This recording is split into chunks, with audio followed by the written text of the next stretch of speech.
Today's about the blues. Okay, we're gonna talk about blues music. Maybe bring some facts in that you didn't know.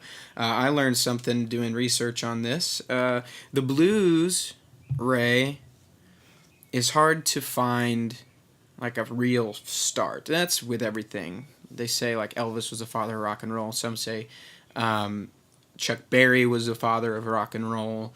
But before rock and roll was the blues, and we know that it started in the Mississippi Delta region. Um, what? I need to cough. You can feel free. Okay. we'll, we'll drop the volume there. Um, anyway, we know it started in the Mississippi Delta region in the black community in the 1800s with folk songs that started um, as folks singing while they're in the fields, while they're slaves singing in the fields to help pass the time, to lift their spirits. It was first derived from like traditional African music, and then it just sort of evolved into the English language and really simple melodies that sort of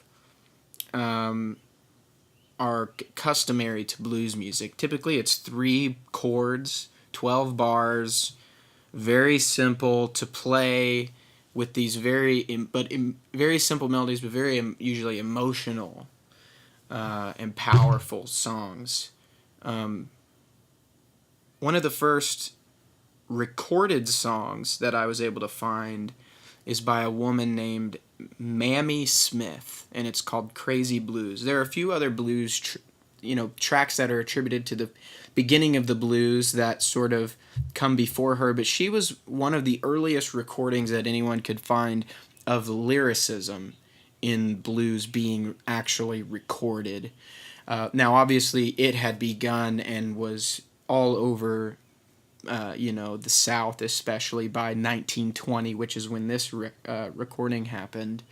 But this is the first time that people can hear, that we know of, that we have a woman singing a blues song, what would be categorized as the blues, which was a relatively new genre for the first time.